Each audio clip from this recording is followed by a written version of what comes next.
여러분, 우리가 지난주 종교개혁주의를 맞아서 잠깐 로마서 14장으로 넘어갔지만 우리는 계속해서 사도행전 말씀을 나누고 있습니다. 우리 지지난주 사도행전 3장 우리가 1절부터 10절까지의 말씀을 나누면서 거기서 목격한 사건이 있습니다. 그 사건이 무엇입니까? 베드로와 요한이 성전 미문에 앉은 거지를 걷지 못하는 자, 평생 일어나지 못하는 사람을 나사렛 예수 그리스도의 이름으로 일으켜 세운 거죠. 제가 어릴 때 잘 부르던 복음성가가 있습니다. 여러분도 부르셨을 것 같은데요.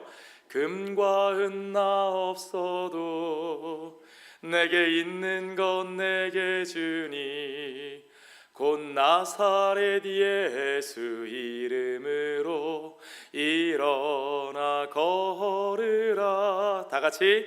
그는 걸었네, 뛰었네, 찬양했네. 그는 걸었네, 뛰었네, 찬양했네. 누구의 이름으로?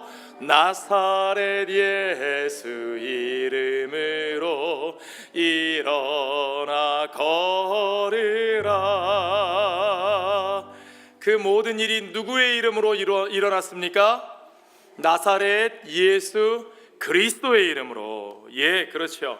나사렛 예수 그리스도의 이름으로 성전 미문에 앉아서 평생 일어나 걸어보지도 못하고 구걸하면서 살던 그 사람, 성전 바로 앞에 있으면서도 성전 안에 들어가지도 못했던 그 사람이 일어나 걸으며 뛰며 하나님을 찬양하며 성전 안으로, 하나님의 은혜 안으로 들어가 그 백성들과 함께하는 역사가 일어났다는 거죠.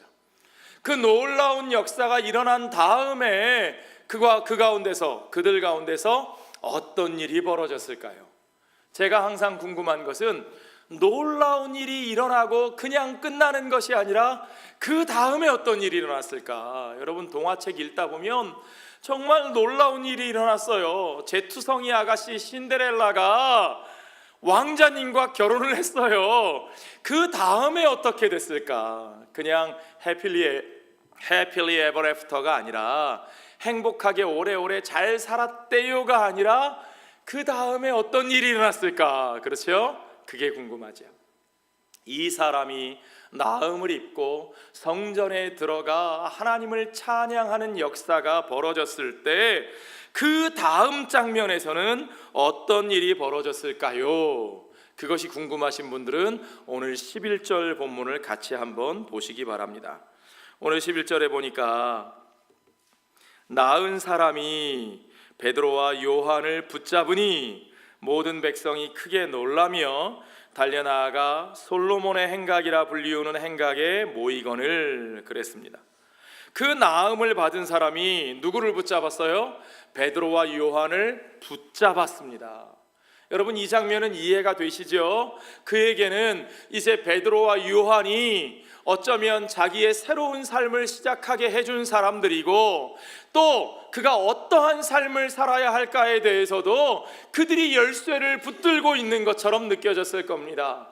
그래서 그들에게 매달릴 수밖에 없어요.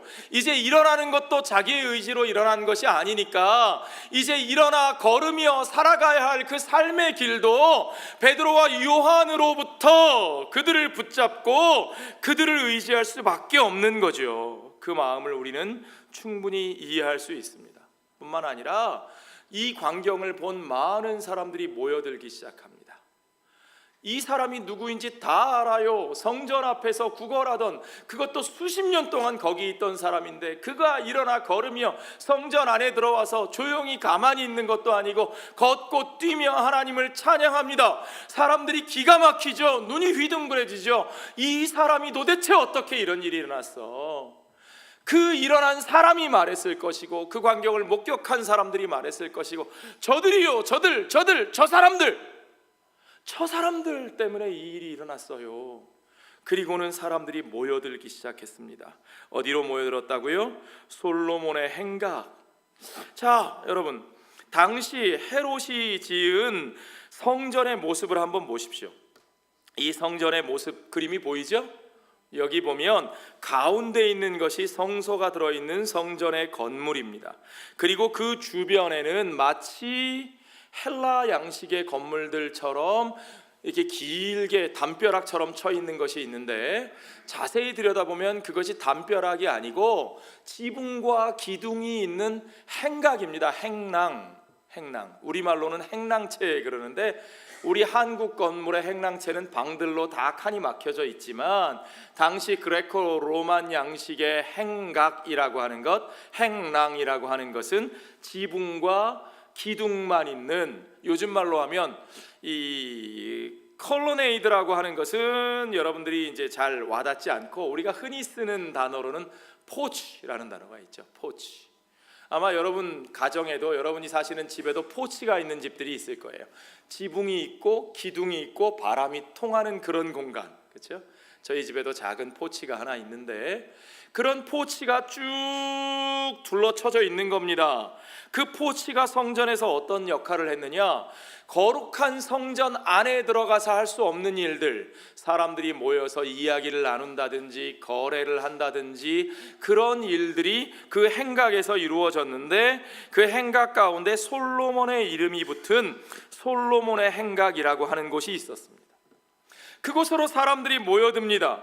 모여든 사람들이 누구를 주목합니까? 베드로와 요한을 주목하는 거죠.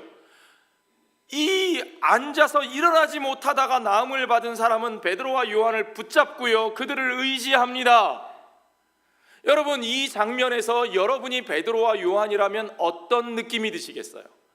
와, 이거 뭔가 내게 좋은 기회가 생기겠는데, 그런 생각이 안 드시겠어요? 이 고침을 받은 사람은 모든 자신의 삶의 앞길을 베드로와 요한에게 의지할 수밖에 없을 겁니다. 의지하는 거죠. 붙잡는다는 표현은 그런 뜻이에요. 그를 의지할 수밖에 없습니다. 누군가가 전적으로 나를 믿고 따르고 의지하게 되었다고 생각해 보십시오. 그러면 아마 여러분 어깨가 으쓱해질걸요. 그러면서 이제는 너는 내가 하라는 대로 하는 거야. 내가 그 사람의 위에 서고 그 사람이 내 밑에 있고 마치 내가 주인이 되어서 내 마음대로 그를 할 수 있는 것처럼 생각이 되겠죠. 더군다나 많은 사람들이 그들을 주목하고 찾아옵니다. 이제는 이 사람을 통해서 이 많은 사람들까지 내 마음대로 좌지우지할 수 있는 기회가 생긴 거예요. 어쩌면 베드로와 요한이 이렇게 생각했을 수도 있습니다. 그래, 뭐 내가 높아지는 것이 좋은 일은 아니지만, 그러나 우리가 지금 어떤 시기야? 이제 교회를 새로 시작했잖아. 교회를 시작했으니까 사람들이 많이 모여야 될 텐데, 사람들이 많이 모이고 그들에게 복음을 전하려면 사람들이 우리를 신뢰하고 따라야 되지 않겠어? 아하, 좋은 기회야. 사람들 앞에서 나의 크레딧을 올리고 사람들 앞에서 나의 리더십을 세울 수 있는 좋은 기회야. 그래, 내가 이 일을 행했지. 그래, 당신이 우리로 말미암아 이렇게 고침을 받았지. 이 사람들 앞에 간증해봐. 예, 지금도 어떤 종교 집단들 모임에 가면 그런 일들이 벌어집니다. 막 휠체어에 앉아있던 사람이 일어나고 멀쩡하게 서 있던 사람은 쓰러뜨리고 막 그러면서 그 일을 일으킨 어떤 사람이 막 집중이 되고 그 사람이 높아지고 그 사람이 마치 온 회중들을 죽으라면 죽고 살라면 살고 그들의 삶을 좌우하는 어떤 영적인 카리스마를 발휘하게 되는 거죠. 많은 사람들이 그러한 일들을 통해서 자기를 높이고 자기의 리더십을 세우고 자기가 그들 위에 서는 기회로 삼고자 합니다. 그런데요, 오늘 베드로가 보여주는 태도를 보십시오. 베드로가 그들 앞에서 증언하는 내용을 보십시오. 오늘 본문의 12절을 보시면 됩니다. 베드로가 이것을 보고, 이 사람이 그들을 붙잡고 또한 많은 사람들이 그것을 보고 그들 앞에 주목하여 모여드는 것을 보고 그 백성들에게 말하되, 이스라엘 사람들아, 이 일을 왜 놀랍게 여기느냐? 우리 개인의 권능과 경건으로 이 사람을 걷게 한 것처럼 왜 우리를 주목하느냐? 베드로는 그들을 향해서 이스라엘 사람들아 그렇게 표현합니다. fellow Israelite. 베드로는 그들이 자신과 같은 동포임을 분명하게 확인합니다. 그들이 하나님의 백성들입니다. 그들이 모세와 선지자들의 글을 알고 있는 사람들입니다. 그들이 율법을 알고 그들이 아브라함의 언약에 속한 자들입니다. 그들이 모세와 선지자와 시편을 통해서 예언된 하나님의 언약과 그들을 구원하시고자 하는 하나님의 크신 계획이 무엇인지 분명히 알고 있습니다. 베드로는 이미 오순절 날 행한 설교를 통해서 모세와 선지자들과 그리고 시편에 말씀하신 그 모든 것이 예수 그리스도를 향한 것이고 예수 그리스도를 통하여 그들 가운데 일어난 하나님의 그 크신 일이 어떻게 성령의 강림을 통하여 그들에게 확인되었는지를 분명하게 선포하였죠. 이제 베드로는 그들에게 말합니다. 이스라엘 동포들이여, 당신들이 하나님의 백성이면서 지금 벌어지고 있는 이 일이 무슨 일인지를 모른단 말입니까? 그저 이 일이 놀랍게만 보여집니까? 이것이 우리 개인의 권능과 경건으로 행한 것처럼 왜 우리에게 주목합니까? 이 일은 하나님이 하신 일입니다. 이 일은 하나님이 그의 종 예수 그리스도를 통해서 그 모든 언약에 대하여 성취하신 바로 그 일입니다. 우리들 개인의 권능과 경건으로 된 일이 전혀 아니라고 분명하게 그것을 선포하고 있는 것이지요. 그러면 도대체 이 일이 어떻게 일어난 것인가? 그들의 눈앞에 벌어진 이 걷지 못하던 사람이 일어나는 이 사건이 도대체 무엇을 보여주기 위한 것인가? 베드로는 바로 그것을 설명하기 위하여 또 한 번 설교를 시작하는 거죠. 자, 베드로의 두 번째 설교요. 그렇죠? 첫 번째 설교는 언제 했어요? 오순절날 그들에게 역사한 방언의 역사를 보고 놀라워하는 사람들에게 그들이 뭐라 그랬죠? 이 어찌 된 일이냐? 도대체 이게 무슨 일이냐? What happened? What it means?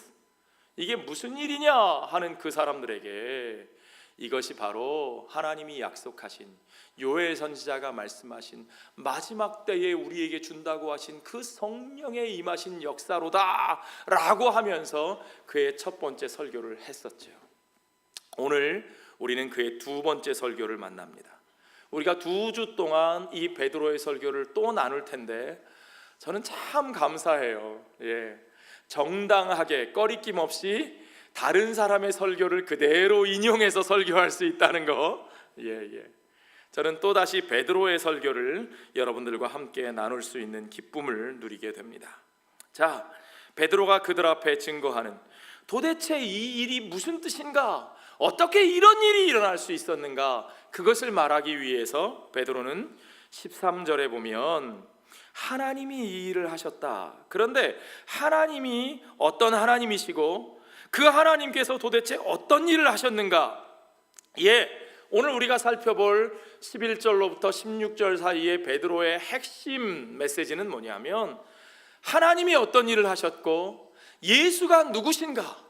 하나님이 이 예수를 통해서 과연 어떤 일을 행하신 것인가? 거기에 초점이 있어요. 자, 13절을 한번 같이 보시죠. 아브라함과 이삭과 야곱의 하나님, 곧 우리 조상의 하나님이 그의 종 예수를 영화롭게 하셨느니라. 여기까지만 먼저 보시죠. 아브라함과 이삭과 야곱의 하나님, 어디서 많이 듣던 얘기죠, 여러분? 어디서 나온 얘기입니까? 출애굽기 기억나세요? 출애굽기. 자, 출애굽기 3장 6절에 보면 또 이르시되 그랬어요. 또 이르시되는 누가 하는 말이에요? 하나님께서 말씀하시는 거예요. 누구에게 말씀하십니까? 모세에게. 그렇죠. 역시 우리 개혁교회 교우들. 하나님께서 모세에게 하시는 말씀이에요. 어디에서요? 시내산에서요. 시내산에서. 모세가 애굽에서 도망쳐 미디안 제사장 이드로의 사위가 되어서 시내산, 시내 광야에서 양치고 있을 때 그 시내산에서 하나님께서 모세를 부르십니다. 하나님께서 먼저 모세를 부르실 때 신기한 걸 보여주시는데 뭘 보여주셨느냐? 떨기나무 하나가 있는데 그 떨기나무에 불이 붙었어요. 불이 붙어서 활활 타고 있는데 그러면 떨기나무가 곧 소멸해 없어져야 되는데 소멸하지 않습니다. 타버리지 않은 채로 계속 불이 붙어 타고 있는 그 떨기나무를 보니까 모세가 신기하여 그리로 가까이 다가가 쳐다보는데 하나님의 음성이 들리는 거죠. 하나님이 뭐라고 말씀하셨습니까? 내 발에 신을 벗으라. 내가 선 그곳은 거룩한 곳이니. 그리고는 하나님께서 그 모세에게 말씀하시되 나는 내 조상의 하나님이니 아브라함의 하나님, 이삭의 하나님, 야곱의 하나님이니라. 모세가 하나님 배웁기를 두려워하여 얼굴을 가리매. 그렇게 되어 있습니다. 자, 그렇게 모세가 하나님의 임재하심 앞에 섰습니다. 그 하나님이 자신을 소개하시기를 나는 아브라함의 하나님이요 이삭의 하나님이요 야곱의 하나님, 내 조상들의 하나님이다. 그리고는 하나님께서 그곳에서 모세에게 명령하신 것이 무엇입니까? 너는 도망쳐 나온 애굽으로 다시 가라. 왜요? 그리로 가면 잡혀 죽을 텐데, 정치범으로 몰려 어떻게 될지 모르는데 다시 가라. 무엇을 위해서요? 그곳에 내 백성들이 있다. 그곳에 내 백성들이 바로의 종으로 고통받으며 노예로 살고 있다. 내 백성이 죄의 종되어 고통받고 있는 그곳으로 가서 너는 그들을 데리고 나가라. 해방하라. 너는 그들에게 구원을 선포하라. 그들이 나 하나님 여호와의 백성임을 선포하라. 그들과 함께 나가라. 하나님께서 모세를 사용하여 그 구원의 역사를 시작하실 것을 분명하게 선포하시는 장면입니다. 하나님께서 그 종 모세를 들어 그의 백성에 대한 구원의 역사를 시작하시는 장면, 그 장면이 바로 출애굽기 3장의 바로 그 장면인 거죠. 자, 이제 하나님이 그 일을 새롭게 시작하십니다.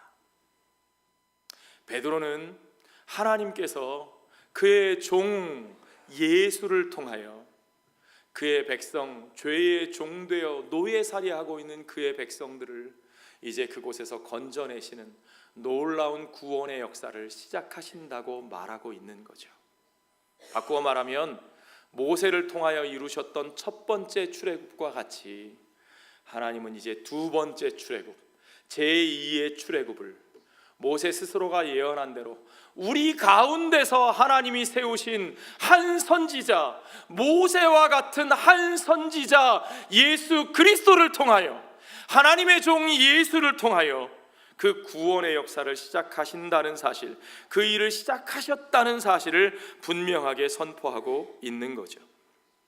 베드로가 그것을 가르쳐주기 위하여 아브라함의 하나님, 이삭의 하나님, 야곱의 하나님이라는 표현을 사용하고 있습니다. 사실은요, 베드로가 이 표현을 처음 사용한 게 아닙니다. 출애굽기 3장에 나오는 이 표현을 주목하여 그것을 자신에게 빗대어 사용하신 분은 베드로가 아니라 예수님 자신이세요. 사실 베드로가 표현하고 있는 모든 구약 성경에 대한 해석은 누구로부터 배운 것이냐? 여러분이 누가복음을 자세히 읽어보셨다면 그 해석의 출발점은 예수님으로부터 시작된다는 사실을 우리가 분명히 알 수 있어요. 마태복음을 봐도 마찬가지고요. 그래서 베드로의 설교의 모든 뼈대는 다 구약 성경에서 나오는 것인데, 구약 성경을 보는 베드로의 눈은 예수님을 통해서 보고 있어요. 예수님의 눈을 통해서, 그리스도의 빛 안에서 구약 성경을 보고 있죠. 예수님이 그 출애굽기 3장의 표현을 어떻게 사용하고 있는지 한번 보십시오. 누가복음 20장 37절, 38절 같이 보시죠. 죽은 자가 살아난다는 것은 모세도 가시나무 떨기에 관한 글에서 주를 아브라함의 하나님이요 이삭의 하나님이요 야곱의 하나님이시라 칭하였나니, 하나님은 죽은 자의 하나님이 아니요 살아있는 자의 하나님이시라. 하나님에게는 모든 사람이 살았느니라 하시니. 그렇죠? 죽은 자의 하나님이 아니라 산 자의 하나님이시라. 산 자의 하나님께서 바로 그의 종 예수를 어떻게 하셨다고요? 영화롭게 하셨느니라. 예수님께서 바로 그 얘기 하셨어요. 아브라함의 하나님, 이삭의 하나님, 야곱의 하나님은 죽은 자의 하나님이 아니라 산 자의 하나님이시다. 하나님께서 그 종 예수를 통하여 그의 백성을 구원하시는데, 이제 하나님은 죽은 자의 하나님이 아니라 산 자의 하나님으로 그들 가운데 구원의 길을 여시기 위하여 이제 그의 종 예수를 영화롭게 하사 그를 죽음 가운데 일으키사 그를 영화롭게 하사 그 산 자 되신 예수를 통하여 죽은 자 모세가 성취하지 못했던 그 놀라운 하나님의 구원의 역사를 이제 그의 백성 가운데 온전하게 이루시는 하나님이시라고, 산 자의 하나님이 그 구원을 온전히 완성하시는 그 모습에 대하여 예수 그리스도의 부활을 통하여 그 놀라운 구속의 성취가 이루어졌다는 사실을 베드로가 분명하게 선포하고 있는 거지요. 그것이 곧 예수님께서 우리에게 가르쳐 주신 그의 부활의 의미라는 사실을 우리가 알아야 합니다. 그러므로 지금 베드로의 메시지는 어디에 모아집니까? 베드로가 말하고자 하는 게 뭔지 잘 보세요. 사람들은 그 걷지 못하던 사람이 일어나 걷는 것을 보고 놀라워했습니다. 사람들은 그 일이 베드로와 요한을 통해서 이루어진 것을 보고 놀라워했습니다. 그러나 베드로가 말하기를 너희가 주목할 것은 그것이 아니라고 말씀하시는 거예요. 너희가 주목할 것은 아브라함과 이삭과 야곱의 하나님이 그 종 예수를 영화롭게 하셨다는 사실이라고, 너희는 거기에 주목해야 된다고 지금 말하고 있는 거죠. 그 하나님이 어떤 하나님이시냐? 죽은 자의 하나님이 아니라 산 자의 하나님. 그 산 자의 하나님이 그 종 예수를 어떻게 영화롭게 하셨느냐? 죽은 자 가운데서 그를 일으키사 부활의 주님으로, 생명의 주님으로, 생명의 왕으로 그를 높이셨고 그를 그의 보좌 우편에 두셨고, 이제 그 보좌 우편에 앉으신 주님이 모든 만물 가운데 그의 왕권이 회복되실 때에 그가 다시 오실 것이라고 우리에게 분명하게 말씀하셨다. 이제 그 놀라운 구원의 역사가 이루어졌다는 겁니다. 너희가 그 부활의 역사를 보라는 거예요. 중요한 것은 그거예요. 그 부활의 역사가 이루어졌음을 확인하는 겁니다. 그 부활의 역사가 이루어졌기에 이제는 그 주 예수 그리스도의 이름으로 말미암아 하나님이 영화롭게 하신 부활하신 하나님의 종 예수로 말미암아 이제는 모든 생명이 회복되고 모든 생명이 살아나는 역사가 너희 가운데 시작되었다는 사실을 너희가 보라, 그겁니다. 그 걷지 못하던 자가 일어나 걷고 뛰는 것은 바로 그 생명의 역사, 그 구원의 역사가 그 사람뿐만 아니라 그를 믿는 모든 하나님의 백성들 가운데서 이제 시작되었다는 사실을, 이제 성취되었다는 사실을 분명하게 보여주시는 것이다. 하나님이 그 크신 일을 이루셨다고 베드로는 그 크신 일을 분명하게 선포하고 있습니다. 그 크신 일의 증거가 무엇입니까? 그것이 예수 그리스도의 부활이죠. 자신은 지금 오직 그 예수 그리스도의 부활을 증거하는 것뿐이다.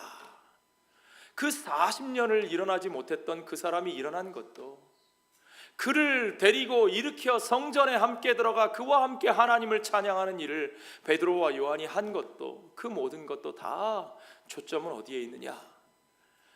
그 사람이 아니고 베드로와 요한이 아니고 오직 부활하신 예수 그리스도, 그를 통하여 이루신 하나님의 구원의 역사를 증거하는 데에 있는 것이라고, 너희가 바로 그것을 볼 수 있어야 된다고.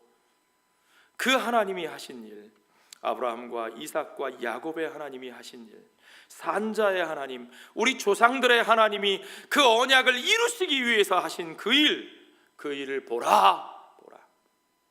그것이 베드로의 분명한 메시지입니다. 자, 그런데 그 하나님의 종 예수가 어떤 분이신가? 그들에게 있어서 예수는 어떤 분이신가? 거기 있는 그 사람들이 예수를 어떤 눈으로 보고 있는가? 그들에게 있어서 예수는 과연 어떤 관계인가? 여러분, 그걸 보는 게 중요하죠. 오늘 본문의 13절의 후반부를 보십시오. 너희가 그를 넘겨주고 빌라도가 놓아주기로 결의한 것을 너희가 그 앞에서 어떻게 하였다고요? 거부하였으니 너희가 거룩하고 의로운 일을 거부하고 도리어 살인한 사람을 놓아주기를 구하여. 그 예수가 어떤 분입니까? 그 예수는 그들이 받아들이기에 너무나 불편한 사람입니다.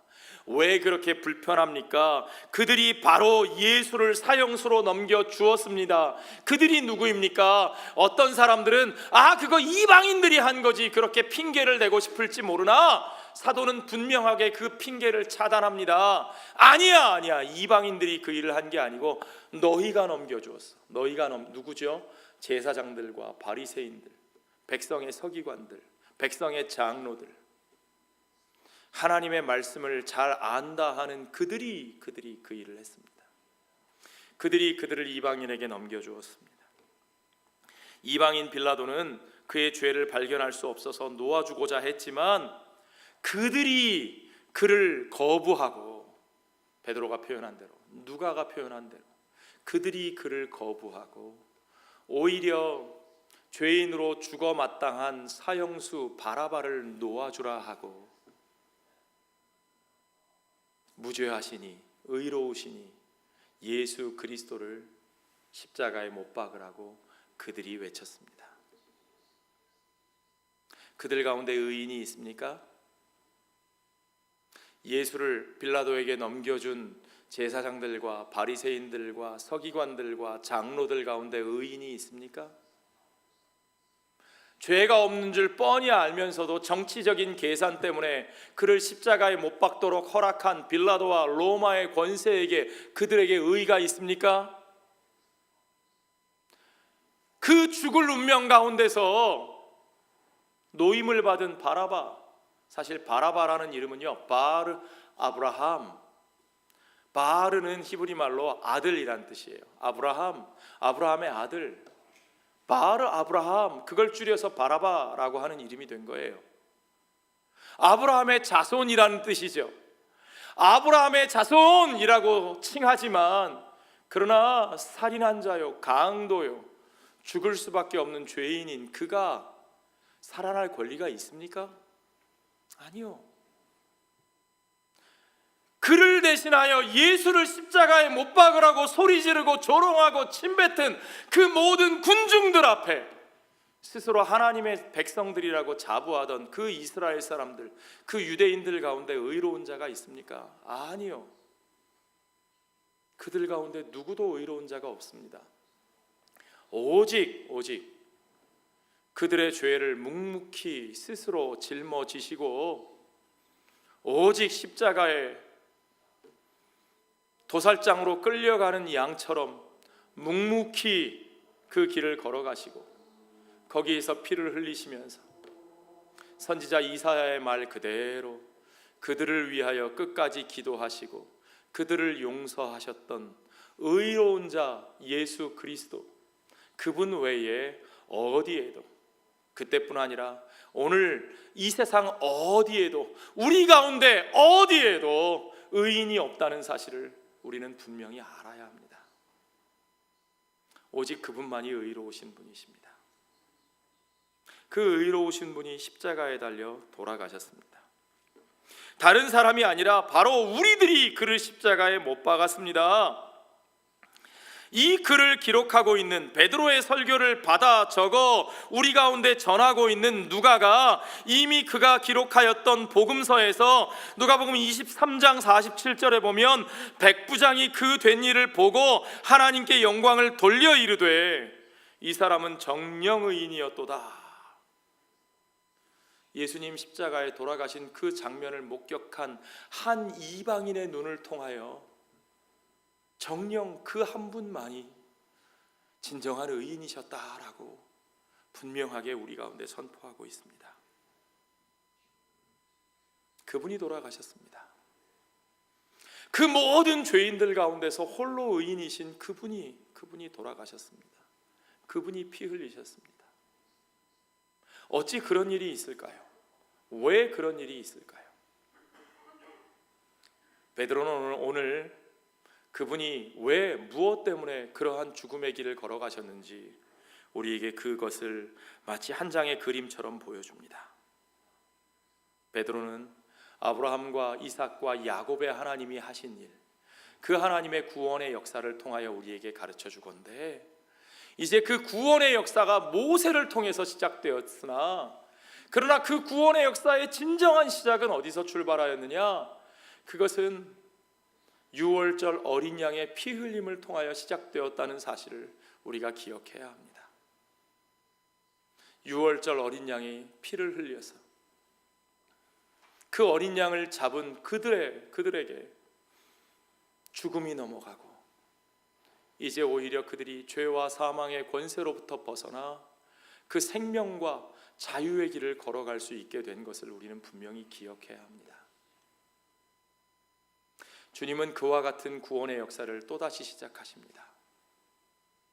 이제 그 모세와 같은 선지자 예수 그리스도를 통하여 그가 그 백성들을 부르셨고, 이제 그 예수 그리스도 자신이, 그 하나님의 종, 그 하나님의 아들 자신이 스스로 유월절 어린 양이 되시어 그들을 위하여 그들의 손에 죽으시고 그들을 위하여 피 흘리시고 그들을 죄에서 건져내시는 역사를 시작하시는 겁니다. 여러분, 이스라엘 백성은 이미 베드로가 말하고 있는 것처럼 모세와 선지자들을 통해서 말씀하신 그 모든 언약들을 그들은 알고 있었습니다. 그러나 그럼에도 불구하고 그들이 예수를 바로 보지 못합니다. 예수 안에서 일어난 하나님의 역사를 그들이 깨닫지 못합니다. 왜 깨닫지 못했을까요? 그들이 생각하는 구원이라고 하는 것은 하나님이 의로운 자들을 구원하시고 하나님이 불의한 자들을 심판하시는 겁니다. 그들이 생각하는 의로운 자는 누구고 그들이 생각하는 불의한 자는 누굽니까? 자신들은 하나님 앞에서 의로운 자라고 생각하죠. 왜요? 그들에겐 율법이 있고 그들이 율법을 지키려고 애쓰고 그들에게는 조상들이 있고 그들에게는 성전이 있고 그 속에서 행해지는 의식들이 있고, 그러므로 그것들로 말미암아 자기들은 의인이다 라고 생각합니다. 그러면 누가 불의한 자입니까? 누가 악한 자입니까? 그들이 보기에는 그들을 멸시하고 그들을 핍박하고 그들의 성전을 허물고 그들의 전통을 무시하는 저 이방인들, 그들이 악인이고 그들이 불의한 자고, 그러므로 하나님은 그의 날에, 그 마지막 때에 자기들은 구원하시고 저들은 멸망시키실 것이라고 생각합니다. 그것이 그들이 생각하는 하나님의 의였습니다. 그러나 여러분, 구약 성경이 우리에게 그것을 말하고 있습니까? 아니요, 그렇지 않습니다. 구약 성경은 오직 하나님의 어린 양 되신 예수 그리스도 안에서 드러난 진정한 하나님의 의로 말미암아 우리가 구원을 받을 것이라고 말합니다. 그 진정한 하나님의 의가 악인은 멸하시고 의인만 구원하는 것이 아니라 이 세상의 모든 악인, 모든 죄인들을 구원하시는 은혜의 역사로 열매 맺는다는 사실을 가르쳐주고 있습니다. 그러면 하나님이 어떻게 그 역사를 이루십니까? 성경은 우리에게 분명히 말하기를 유대인이나 이방인이나 그 모든 자들이 하나님 앞에 스스로를 구원할 수 없는 죄인이라고, 핑계할 수 없는 죄인이라고 분명하게 말하고 있습니다. 베드로도 오늘 그것을 분명하게 확인해 주고 있습니다. 너희가 생명의 주를 죽였도다. 너희가 그를 이방인의 손에 내어주었고 이방인이 무죄 판결했던 그를 너희가 십자가에 내어주었다. 너희가 바로 그 죄인이다. 너희가 정죄하고 있는, 너희가 비난하고 있는, 너희가 멸시하고 있는 그 죄인이 바로 너희들이요. 하나님은 너희와 같은 죄인들을 위하여 그 자신을, 그의 아들을 어린 양, 유월절 어린 양으로 내어주셨고, 바로 이제 하나님의 구원의 언약은 그가 죄인은 쓸어버리고 의인만 살리시는 것이 아니라 이제 그 모든 죄인들, 이 세상에 존재하는 그 모든 죄인들을 하나님 자신이 그들을 품으시고 하나님 자신이 그들을 위하여 희생하시어 하나님 자신이 그들을 위하여 피 흘리셔서 하나님 자신이 스스로 이루겠다고 약속하셨던 그 언약을 신실하게 이루시어 오직 하나님의 의, 예수 그리스도 안에서 나타난 하나님의 의, 하나님의 거룩하심, 하나님의 신실하심으로 말미암아 이제는 너희와 그 모든 이방에 속한 자들까지 그 모두를 그 은혜로 품어 함께 구원하는 놀라운 하나님의 역사가 이루어졌다고 베드로는 그들에게 분명하게 선포하고 있는 겁니다. 여러분, 이것이 예수 그리스도의 복음입니다. 이것이 사도들이 우리에게 전한 복음입니다. 바로 그 하나님의 은혜가 정말 모든 유대인들이 상상할 수 없었던 그 크고 놀라운 일이 이제 하나님 자신에 의해서 이루어졌고, 그것이 온전히 우리 가운데 성취된 것을 보여주는 증거가 바로 예수 그리스도의 부활이라고 분명하게 말하고 있습니다. 우리는 그 복음을 믿는 자들입니다. 15절에 나와 있는 대로 생명의 주를 너희가 죽였도다. 우리말 번역에서는 빠져 있지만 생명의 주를 너희가 죽였도다. 그러나 하나님이 죽은 자 가운데서 그를 살리셨으니 우리가 이 일의 증인이라. 너희는 그를 죽였지만 그러나 하나님은 그를 다시 살리셨다. 이 말이 무슨 뜻입니까, 여러분? 너희가 그를 죽였도다 라고 말할 때에 사도행전 2장에 나오는 설교에서 많은 예루살렘 사람들이 뭐라고 말했었냐? 형제들아, 우리가 어찌할꼬 그랬어요. 우리가 어찌할꼬? 그러면 우리가 어떻게 하면 되겠느냐? 여기서도 똑같이 그 어찌할꼬 하는 반응들이 나오겠죠. 그러나 베드로가 먼저 말하기를, 그런데 하나님은 죽은 자 가운데서 그를 다시 살리셨다. 그의 부활을 통해서 주님은 이제 너희도 살게 하실 것이다. 너희에게 그 죄를 물어 죽게 하시는 것이 아니라 하나님은 그 모든 것 가운데도 그를 살리사 하나님은 그의 사하심으로 말미암아 너희를 살리는 길을 열어주셨다. 아멘. 처음부터 하나님은 바로 그것을 위하여 그를 내어주셨고 그것을 위하여 죽게 하셨다. 그 하나님의 놀라운 뜻과 계획을 너희가 알아야 하고 우리가 바로 그것을 전하는 일의 증인이 되었다고 말하고 있습니다. 사도들은 처음부터 끝까지 지금 그들 앞에 부활을 증거하고 있습니다. 지금 그들이 보아야 할 것은 그저 이 사람이 나음을 받은 하나의 치유 현상이 아니고 예수를 죽은 자 가운데서, 죽음 가운데서 살리신 하나님의 부활의 역사를 보아야 한다는 겁니다. 그것이 도대체 우리에게 무엇을 말해주고 있는가? 하나님이 이 놀라운 출애굽의 역사, 온전한 구원의 역사를 이제 시작하셨고 그것이 성취되었다는 말입니다. 죄의 고통과 사망의 지배로부터 그 백성을 건져내시는 역사가 이제 시작됩니다. 그런데 그 구원의 역사를 오직 유월절 어린 양의 피 흘리심으로부터 시작되는 거죠. 죄 없이 피 흘리신 그의 종 거룩하고 의로우신 예수를 이제 사망과 죽음의 권세에서 하나님이 일으키셨습니다. 너희가 그 역사를 보라. 그것이 하나님이 죽이시겠다는 일인가? 복수하시겠다는 일인가? 아니요. 너희가 저지른 그 모든 죄에 대한 책임을 하나님이 지셨고 이제 하나님께서 그 모든 죄의 책임을 도말하시고 이제 하나님께서 그를 살리심으로 말미암아 너희에게도 살 길을 열어주시는데, 이제 오직 우리에게 열린 살 길이 누구를 통해서 주어진 길입니까? 오직 그 예수를 통해서 그 살 길이 열렸다. 오직 예수를 통해서만 우리에게 그 살 길이 열렸다. 오직 부활하신 예수를 통해서만 우리에게 그 살 길이 열렸다. 그것을 베드로는 믿음이라는 말로 표현합니다. 믿음. 16절에 보시죠. 그 이름을 어떻게 함으로? 믿음으로. 그 이름이 누구예요?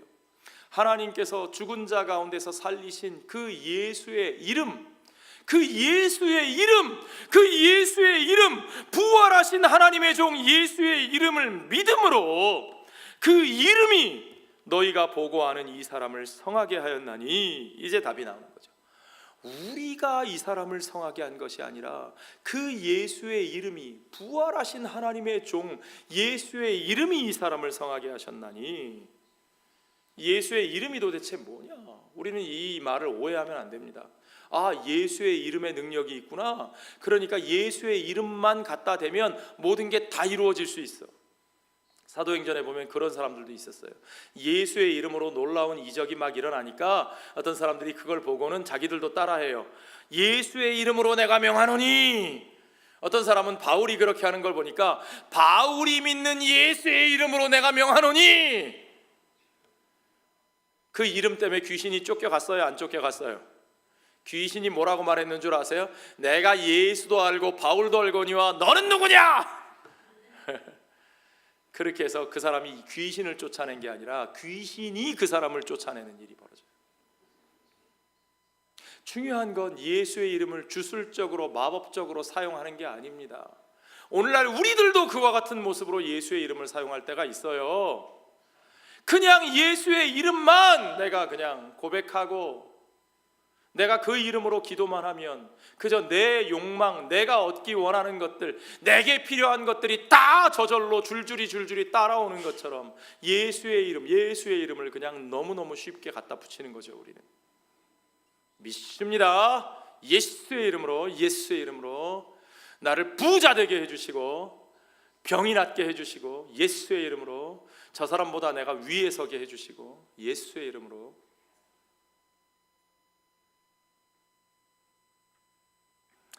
오늘 본문에 분명히 이렇게 되어 있습니다. 그 이름을 믿음으로 By faith in the name of Jesus.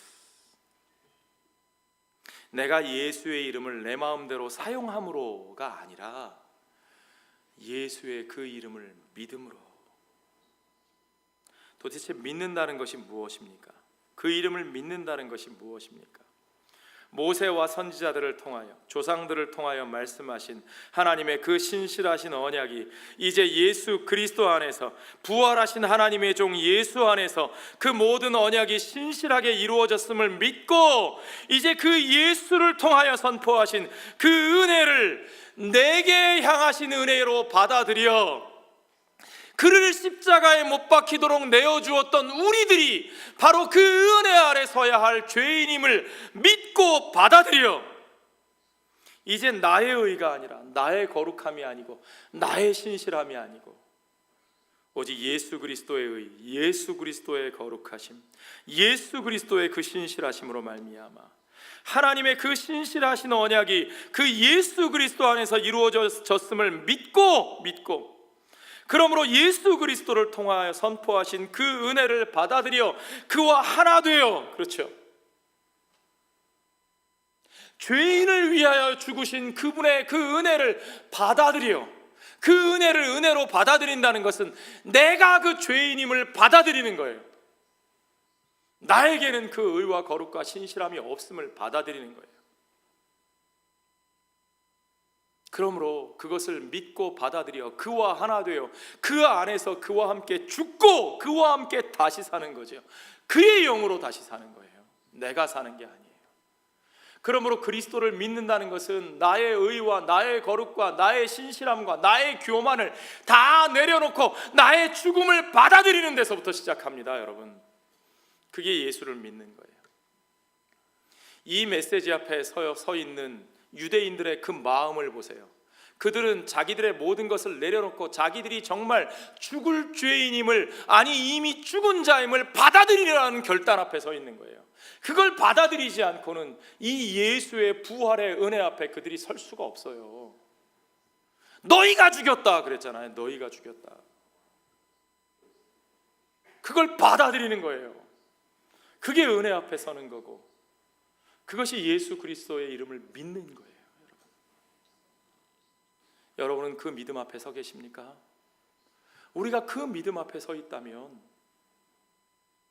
우리는 누구도 저들이 죄인이고 나는 저들과 다르다고 말할 수 없어요.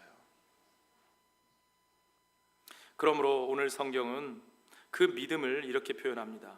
예수의 이름과 그로 말미암아 난 믿음. The faith that comes through him.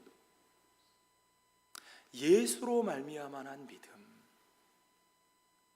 우리 안에 있는 믿음조차도 우리가 날마다 justification by faith, We are saved by faith. 우리는 믿음으로 구원받았다. 믿음으로 구원받았다. 행위로 구원받은 것이 아니다 라고 말마다 말을 하는데, 그것이 종교개혁의 원리라고 우리가 배웠는데 진짜 그 의미가 무엇이냐?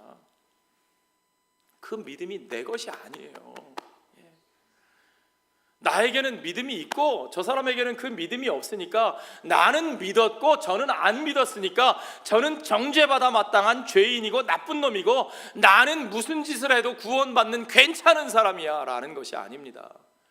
그런 식의 면죄부, indulgence를 주는 것이, 그것이 justification by faith의 의미가 아니에요. 그 믿음이 우리 안에 있지 않았다는 거예요. 그 신실함이 우리에게는 없었습니다. 오직 그 의와 거룩함과 신실함은 우리를 위하여 죽으시고 하나님이 다시 살리신 하나님의 아들 예수 그리스도, 오직 그분 안에만 있습니다. 우리가 이제 그 이름을 믿고 우리가 그 믿음으로 구원을 받는다는 것은 오직 나로 말미암은 믿음이 아니라 예수 그리스도, 그분 안에 있는 그 신실하심, 하나님의 신실하심, the faithfulness of God, the faithfulness of Christ, 우리의 신실함이 아니라 그분의 신실하심으로 말미암아 그와 합하여져서 그와 함께 죽고 그로 말미암아 다시 산 우리들에게 이제 그의 의와 그의 거룩하심과 그의 신실하심을 우리에게 덧입혀 주신 오직 하나님의 은혜의 선물인 것을 여러분 믿으시기 바랍니다. 그 믿음만이 오직 우리를 완전히 낫게 하실 수 있습니다. 오직 그 믿음만이 우리를 완전히 낫게 하실 수 있습니다. 그 믿음만을 통하여 하나님이 이 사람을 완전히 낫게 하셨습니다. He has completely healed him. 어떻게 우리가 완전히 낫게 될 수 있습니까? 그냥 나은 척하고 사는 게 아니에요. 내 안에 믿음이 있는 척하고 살면, 그러면 내가 괜찮아진 척하고 살다가 그리고 가는 게 아니에요. 여러분 안에 있는 믿음의 정체가 도대체 뭡니까? 그 믿음은요, 나의 모든 의와 거룩함과 신실함을 내려놓고 내 안에 그 어떠한 것도 내게 있지 아니함을 인정하고, 오직 내가 주 예수를 죽였고 오직 나를 위하여 그가 죽으셨음을, 나 때문에 그가 죽으셨음을 인정하고 받아들이고, 오직 그 하나님의 은혜 안에, 내가 그 은혜 아래서 오직 그 은혜를 받아들임으로 이제는 내가 완전히 죽었음을 선포하고 받아들이고, 이제는 그와 더불어 완전히 새롭게 사는 삶이 된 것을 우리가 분명하게 바라볼 때, 우리는 그의 신실하심이 우리 안에 역사하여 그 믿음으로 우리가 완전히 낫게 하시는 것을, 우리가 새롭게 살게 하시는 것을 분명하게 경험할 수 있습니다. 다시 말씀드리지만, 그러므로 우리는 누구도 정죄하고 판단할 수 없습니다. 또한 우리는 우리 안에 믿음이 없는 것처럼 느껴질 때, 내 안에 정말 내가 믿는 자라고 살아왔음에도 불구하고 여전히 아직도 의가 없고 거룩함이 없고 신실함이 없는 나의 삶, 그래서 내가 믿는다고 말하기조차 부끄러운 삶일 때에도, 그때에도 내게 있는 그 믿음이 나의 것이 아니고 그의 신실하심이기에 우리는 그가 주신 그 믿음 안에서 다시 일어서 나의 죽음을 받아들이고 그분이 사시기를 구하며 그분이 사시는 삶, 그분이 주시는 생명으로 온전한 새 생명으로 나아가는 것을 여러분 믿으시기 바랍니다. 예수로 말미암은 그 믿음, 내 안에 내가 주장하는 믿음이 아니고 내가 내세운 믿음이 아니고 이제 나의 모든 것이 죽은 것을 온전히 받아들이고 내 자신이 무엇이라도 더 나은 어떤 것을 가지고 있다고 주장하고 싶은 그 모든 욕구를 다 부인하고 내 자신을 부인하고 이제는 온전히 주님과 하나 되어 내 안에 그 신실하심을 이루신, 나를 위하여 신실하게 피 흘리시고 나를 위하여 다시 사신 하나님의 종 예수 그리스도로 말미암아, 그가 내게 이루신 그 믿음으로 말미암아 오늘도 차마 떨리는 마음으로, 두렵고 떨리는 마음으로, 다리가 후들거려 일어나 삶으로 나아갈 수 없을 정도로 두렵고 떨리지만, 그러나 오직 내 안에 그분의 신심으로 말미암아, 신실하심으로 말미암아 내게 이루신 그 믿음으로, 그 두렵고 떨림으로 오직 그 삶의 발걸음을 향하여 한 걸음씩 한 걸음씩 다시 발딛고 일어서 나아가는 저와 여러분이 되시기를 주의 이름으로 축원합니다. 기도하겠습니다. 아버지 하나님, 감사합니다.